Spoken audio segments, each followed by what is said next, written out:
really delighted to see so many people here. It's such a wonderful turnout. But we're also, because we're supporting all the FE and some of the smaller HEIs in Scotland, we're also live streaming the event today. So I'd like to welcome all our virtual delegates across Scotland and further beyond, I hope. We hope that you'll fully participate in the day and tweet as we go along with the various sessions. And Royce at the RSC at the back is monitoring all the tweets and chats from the live stream. He's just giving me a big wave. I'd like to introduce the rest of the team today. They're all like me, dressed totally in black with orange lanyards. So if you need any assistance or any help throughout the day, just pick one of them and ask them for some assistance. We're also lucky today, very lucky, to have two honorary RSC team members. Katie Cooper, who used to work with us but has now gone on to do wonderful things at Scottish Opera. And we also have Mandy Nelson, who's came all the way from Bristol, from the JISC Communications and Marketing team to help out. So we're very glad for their help and all that. First of all, to get some of the housekeeping details, there are no fire alarms scheduled for today. So if the fire alarm does go off, just go down the main stairs and out the building across the road and assemble at the other side of the road. Toilets are located just at either side of the Pentland Suite as you come in here, and there are also others located in the coffee area where you had your breakfast this morning. You'll have noticed that all the exhibitors, we're very delighted to have a great number of exhibitors today here, so I'd really encourage you to go and have a chat with them throughout the day during the breaks. The main parts of the day will be here in the Pentland room, and all the syndicate rooms, I think we've left on your table details of where they are so that you'll be able to find them fairly easily. One thing you might have noticed, case studies from here in Scotland feature quite heavily in the discovery sessions today. From feedback last year, people said we'd really like to listen and meet and hear about the case studies that were produced here in Scotland. So that's why there's a lot more of the case studies on the discovery sessions today. We also thought that because we can't show too many, during lunchtime here we were showing video clips from a range, in fact quite a lot of the case studies that we had this year. In fact, we had over 64 case studies this year. We're absolutely overwhelmed by the wonderful number of really innovative case studies using technology for teaching and learning and business, anything to do with the colleges and universities. So absolutely delighted that we had so many. There's free Wi-Fi access, so at the registration you should have been able to pick up a slip for Wi-Fi. Let's see, and on topic of technology, please don't turn your phones off, just put them on silent because we'd really like you to tweet during the day. We have a full and interesting programme for the day, so I hope you'll be able to stay all day, especially for our iTech Awards in the afternoon, which we're all really looking forward to, and only two of us in this room know who the winners are, and one of those can't remember. So, and I'll not say who that is, looking at Mark. Just before I hand over, there's one thing that I did want to mention. Last October, the RSC team in Scotland carried out the 5th ETNA Enhanced Training Needs Analysis for FE in Scotland. This is something that the RSC service in Scotland has been doing since 2001, and it's really a really interesting thing for us to do, but also very useful for the sector. And it's really all about looking at not just the training needs of staff in FE, but really how they're using technology, how it's been adopted, how it's been used for learning and teaching in the colleges. And actually, when you look at this one, there's been such a great deal of change, or great innovation, and you can really see a difference in how innovative people in FE have been and using technology in the colleges. We have some copies out there on the JISC and RSC stand, but we also in your pack, I think we've put a leaflet in because they're all available on our website as well, and you'll find a URL.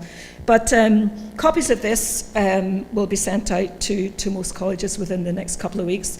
And again, I'd like to thank Celeste McLaughlin and Penny Robertson, and indeed Mandy Nelson from JISC, who really put in a lot of work to get this published for us. So thanks to them. So finally, I think that covers everything. You may have been wondering about our conference title for this year. We had great fun last year when we had Here Be Dragons, and we wanted to do something equally positive and what have I done? So we decided this year to call it Bring Me That Horizon, and for those of you who are fans of Pirates of the Caribbean and Johnny Depp, that was the final line that he said in that film, Now Bring Me That Horizon.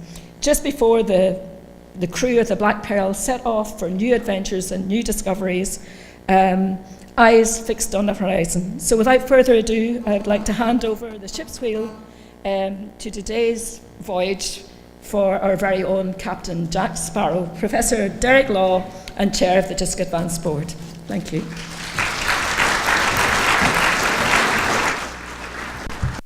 What I want to do is to give you 9 or 10 messages about the world and the way ahead, and illustrate that with 1 or 2 little nautical related stories.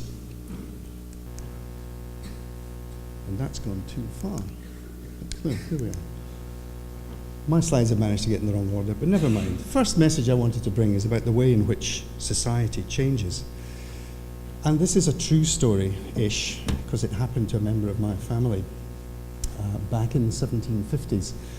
And it's the way society adapts to change, and the way that we all have to adapt to change. And this story happened with the Leith whaling fleet in the 1750s. There was a change in the tax laws in 1749, which meant for the first time it was economic for Scottish boats to go whaling in the Arctic. And I had a relative who was then 16 who went up to the Arctic on one of these boats. And they were away for about 9 months. They sailed up there, they did some fishing, they overwintered in Greenland or Canada, and then they came in spring. They had 3 months on shore, and they went away for another 9 months. Having been away for 9 months and being young and active men, when they got back for their 3 months of shore leave, they had a lot of wild oats to spread, which they duly did, and then they disappeared for another 9 months. Now, this caused society a lot of problems, because in those days there were 2 kinds of women. There were virgins and there were tarts. Now, the way around that was, if you found yourself in an unfortunate predicament, you married the man. That was fine, so honour was satisfied. Except if he's away for 9 months on a whaler up in Greenland, it's a little difficult. And society in Leith, at least, had a lot of trouble coping with the fact that it had a lot of young unmarried mothers from good families, but who were in the wrong box, as it were. So they changed the rules. And the nice phrase is stepping out. If you could demonstrate that you had been stepping out with one of the whalers for 2 of the 3 months that he was ashore, and you were now pregnant, you could get married in absentia.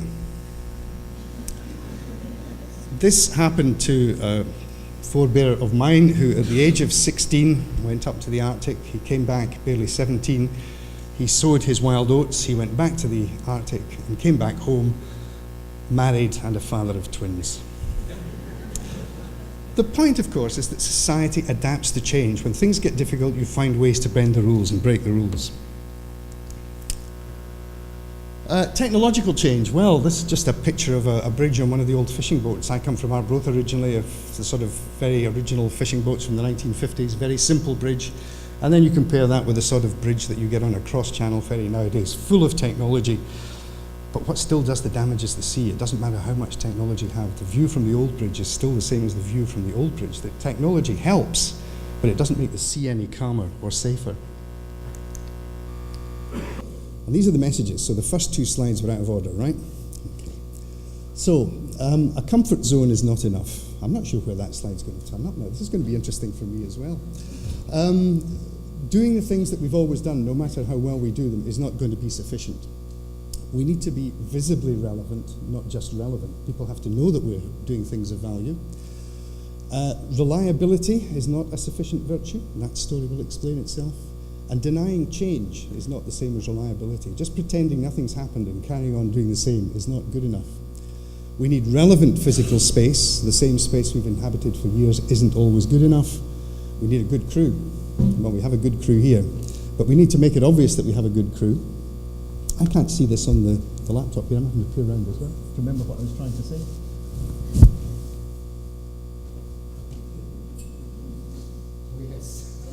What I'm not doing, work smarter, not harder. And I want to talk a little bit about JISC and the RSCs and what some of the changes that are happening there. You can't predict the impact of technology. Technology doesn't remove the problem, just as I'm saying, the C stays the same, it stays a problem. But most importantly of all, own your skills, own your field of knowledge, and make sure that you're on top of them.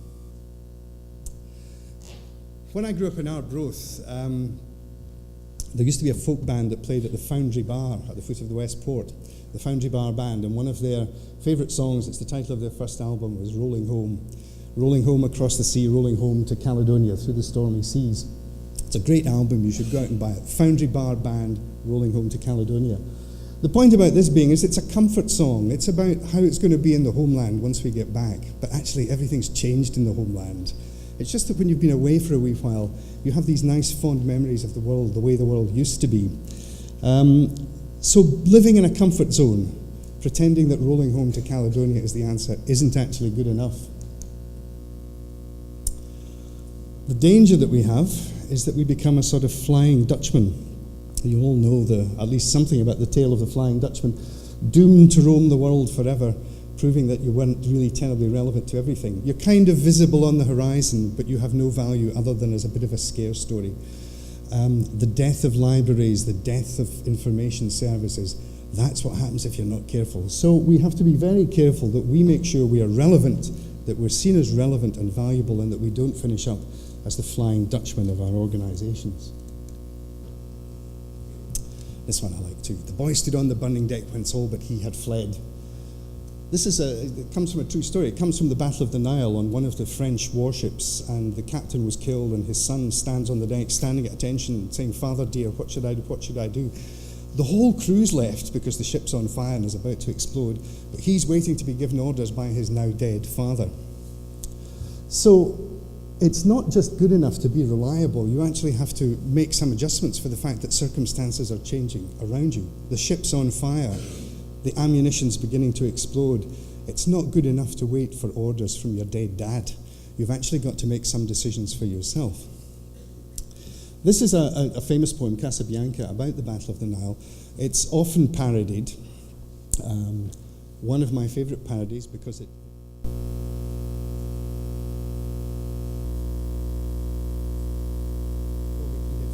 Twit. And that's exactly the point. Denying that there has been change, standing on the burning deck while change is happening around you and pretending it hasn't, isn't good enough. Everybody else has left the burning ship. To exit the burning ship too, in the right way, in good order, getting to the right place, which is preferably, if you're on a French battleship, getting to the shore and not going into the middle of the British fleet. So it's not just enough to evacuate, you actually have to have some kind of plan in mind. Yes, relevant physical space. Many of you, there's a lot of Leith in my talk today, I don't know why. Many of you will recognise the Royal Yacht Britannia now carefully moored down at Leith, which is, from the outside, a very impressive physical space, but it's actually rubbish inside. I was only ever once on the Royal Yacht Britannia. I do these odd boasts occasionally. I was there for dinner with Charles and Di. It was the 50th anniversary of the Battle of the Atlantic, which I had been involved in organising. So we were taken into this impressive physical space, which was totally unfit for purpose. It was 40 or 50 years old, everything was faded, anything interesting had been nicked by previous visitors. So it was quite Spartan inside. It was huge, it was meant to intimidate us, not to welcome us. It was meant to show the power and the glory of the monarchy and the Royal Yacht. But it was wholly dysfunctional, because we went for dinner with Charles and Di, and Charles was in the dining room at one end, and Diana was in the dining room at the other end, and never the twain. And that was when at least 200 of us began to think, maybe there's something not working terribly well here.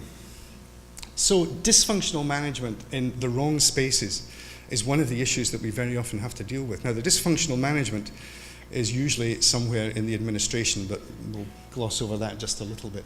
So making sure that we have good, relevant physical space is really important. You can go around lots of new library buildings, you can go around lots of IT spaces, and you can see what's good and what's bad. You can begin to modify space on a rolling program. It doesn't all have to be one big bang thing as they do in Aberdeen or Edinburgh. So relevant space. A good crew. Now, a large crew isn't necessarily what you need. It depends on the organisation, of course. And you can see from this picture of an American destroyer in the 1940s that the men with the funny hats in the front, there's about one manager for every 4 members of crew. That's really not a very good balance to have. It ensures a good pay structure and costs far too much, but it's not really a terribly good structure to have. So the crew is more important than the boat, but making sure you have the right crew and the right balance of the crew is equally important. And that's the kind of crew you want. Lean, mean, fit for purpose. The guys at front of house smiling away cheerfully there. They have it easy, of course, because they're not in the open sea, they're on a river. There's only one place you can go in a river, and that's straight down, unlike the open sea where there are many more problems. You also have in that kind of boat to have a common purpose, so that the team is actually all working together, they all understand what they're doing, they understand the roles within the organisation, and they're getting on and doing it. And by the look of that picture, they're actually having some good fun doing it. And they've got the proper health and safety gear on as well. That's neither here nor there. So with a good crew, you can go full speed ahead and damn the torpedoes. Not that you get many torpedoes in a river. Working smarter, not harder. This is one of my favourite stories, a true story about the Clyde shipyards in the First World War, and it's about the importance of listening to the question, not telling management what you think the answer should be, listening to the question and responding to it, and making sure the devil's in the detail. It's a little known fact that there was a Battle of the Atlantic in the First World War, and lots of ships were being sunk in the First World War, and the Clyde shipyards, which were then the hub of shipbuilding in the world, were just turning ships out 24 hours a day, rolling them out.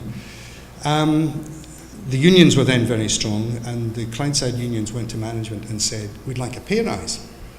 A little less politely, but they said, we'd like a pay rise. And the response of management was, fine, we're making so many ships, we're building so many ships, we're making so much money, you can have whatever you want. There's enough for everybody, there's plenty to go round. Put in a pay claim, and provided it's sensibly structured and sensibly organised, you can have as much money as you want, within reason. But don't worry, put a pay claim in. So the pay claim was put in. The union men are called in, and management sat around the table and said, going to have to refuse this pay claim. And the unions got very uppity, saying, well, come on, what's the problem? You said we could have whatever we want. We're building all these ships, there's lots of money coming. You said we could have whatever we want. They said, yeah, there's no problem with the sum of money involved, but it's the detail of what you're asking for, because you're asking to be paid an hourly rate, yes, that's too high, but we can live with that, yes, but you're asking it for a 25-hour working day.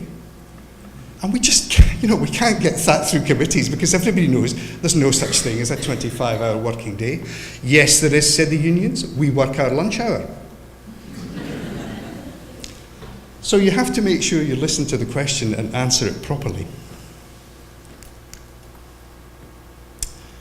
Posh and JISC. I don't know, it's the sort of gratuitous facts that librarians tend to know about the Peninsular and Oriental Steam Navigation Company, which is where the word posh comes from. Port out, starboard home, allegedly. And that's where the word posh comes from. And posh is an interesting kind of comparator for JISC, I've always thought. Apart from the port out, starboard home, but the JISC team do an awful lot of international travel, but of course it tends to be by jet these days rather than by boat. The P&O keeps and kept reorganising for over 100 years, as JISC has been doing for the last 25. It only feels like 100 years for people like me who've been there forever. It has a strong global brand, both JISC and the Peninsular and Oriental. Everybody knows, if you go abroad in our kind of academic circles, everybody's heard of JISC, and in the same way, everybody's heard of P&O. Even if they only run ferries now, people still know the initials P&O. They have always been technology innovators.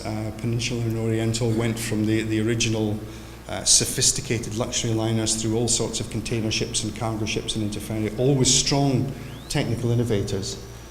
And the concept of Peninsular Oriental, of POSH, P&O, as being a brand, an important brand, remains even when the purpose of the company has long since gone. JISC, I think, shares many of those attributes. It too has an acronym, just an irritating Southern Committee. It also keeps reorganising. It does have that strong global brand. Technological innovation is what it's all about. And the concept remains relevant. So my hope, my ambition, my view is that although JISC keeps reorganising, it will keep providing value and support for you in everything that you do. It will provide technological innovation, it will provide support, it will provide help. The vehicle for that is through the RSC, but JISC is going to be the medium which brings you all sorts of things which will keep you ahead of the game. That's the homily. Timely and effective information.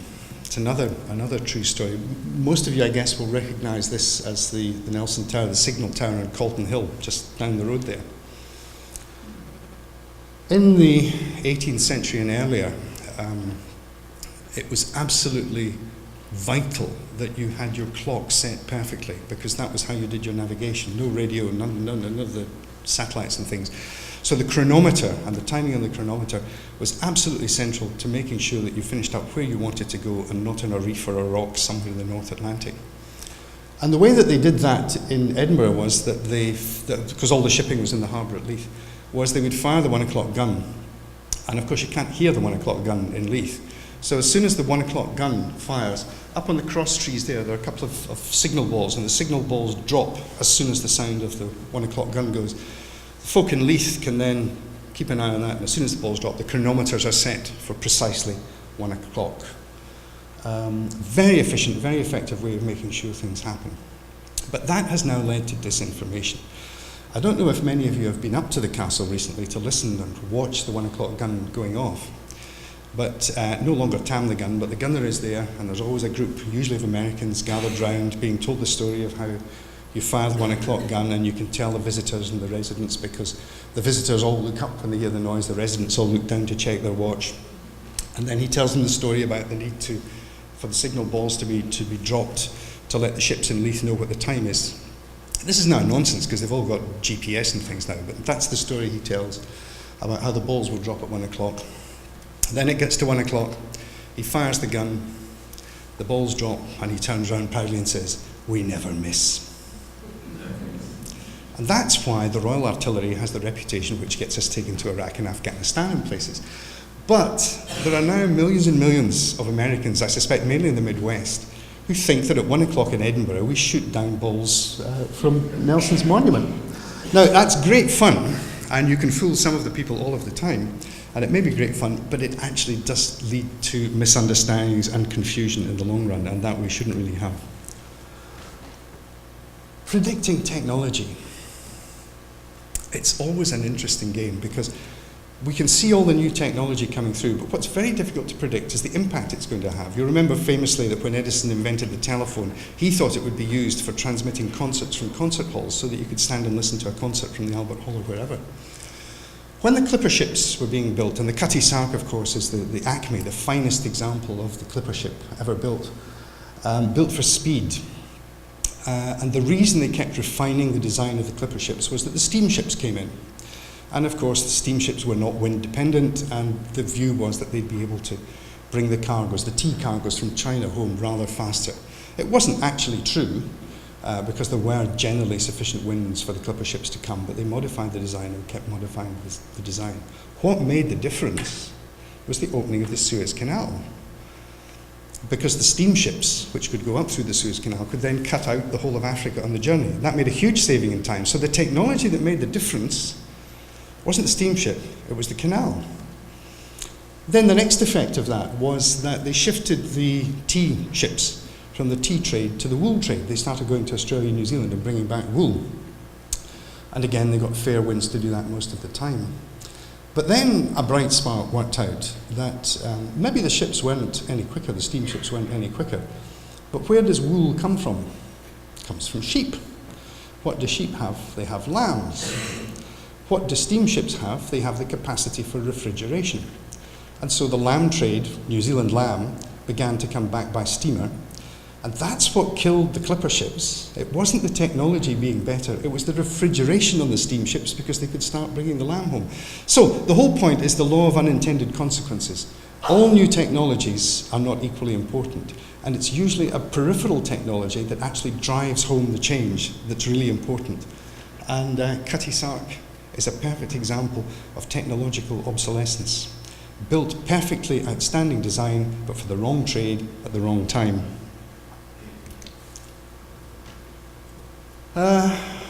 Technology. Again, the problem's usually the same, the technology changes. You will have gathered I come from Arbroath, where we grew up with the stories of the Bell Rock. Southeast poem of Ralph the Rover. You remember the poem of Ralph the Rover? The abbot of Arbroath in the 14th century put a bell on the rock, hence the name Bell Rock, to warn people that in all those haars, like the one we've got today, in all those haars, you wouldn't run aground on the reef. Ralph the Rover, being a cunning pirate, stole the bell so that he could then plunder the ships running aground, except he worked out that he suffered from the same problem and he ran aground and sank on the Bell Rock. Southeast poem tells you the whole story. Then you get into the 19th century and the Lighthouse Stevensons, the famous Stevenson family, Robert Louis' family, who built the Bell Rock Lighthouse, which is one of the towering pieces of engineering of the 19th century. Still operational today. It's no longer manned, but it's still a quite fundamental lighthouse. 1914, ships were still running aground during the First World War because they turned the lighthouse off during the war. The problem has remained the same. The technology has changed, but not running aground on the rocks is the underlying problem that still has to be tackled. It doesn't matter what the technology is. The newer and the more important, the better. But the key thing is to identify what the problem is. And in this case, not running aground on the rocks. So, my final message, knowing and owning your own patch. At the Fit of the Toon in Arbroath, all the fishing families live, and there are two fishing families, the Swankies and the Cargills, and everybody's related to either the Swankies or the Cargills. I'm related to the Swankies. And when I was young, used to go out to do the local fishing on boats like that. And he's a cousin of my great uncle, I think. That's a close relationship in Scotland. It's called Polar Swankie. Polar Swankie left school when he was 14. He has had no formal education, no training in navigation, no training in engineering, nothing. But was one of the best fishermen in Arbroath. And that's because he had a nickname. It's like the Welsh, they're all Die the Death and things like that. They all have to have nicknames because they're all called Swankie or they're all called Cargill. Well, he's called Polar, and he's called Polar because he can always find the pole star, the North Star. And so he got the nickname Polar. Even when it's clouded over, God knows how Polar knew how to find the North Star. And so he could get home. He always knew how to get home. He did two other things. He always stayed in sight of land. It was coastal fishing. So you always had some idea of what was going on. And even when the lights went out, when the sun set, you still knew where land had been 10 minutes ago. And he knew where the North Star was. And most importantly, he knew where the Bell Rock was, because that's the bit you don't want to run aground on. He owned his territory, and he was then a brilliant fisherman. So knowing what you want to do, having the technology, but using the technology when appropriate, but making sure you have the basic skills and the right crew on the boat, that's what's going to make sure we stay afloat. And that's where we'll get to. The wonderful horizon, the Caribbean, all those wonderful things. But the message at the end is the important one. But remember, you need the ship's chandlers, you need the RSCs, you need the JISC, you need someone to provide the best training, the supplies, the maps, the cartography, the GPS systems, and the refueling, which will happen at coffee time shortly. You need people to provide the support. It's not sufficient just to be the one who's out there doing the fishing, you need the support as well. And the hope is that JISC and the RSCs are the ones who will be able to provide that for you. That's my set of messages for today. Almost in order, the slides almost worked. A few wee stories just to start us off, and I hope set the tone for what are interesting times that we're living in. My next happy task then is to introduce the keynote speaker who's going to talk about managing change. And for reasons which will become obvious, this is a very particular pleasure for me.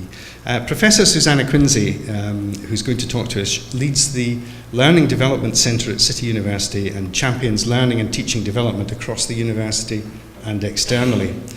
Her current research focuses on leadership and change management, which we're going to hear about, in relation to learning development, online learning communities, and strategies for the implementation of online learning. And she's chair and founder member of the steering group of the Heads of E-Learning Forum. For me, almost as importantly, I've always wanted to say this, I kent our father. It's true.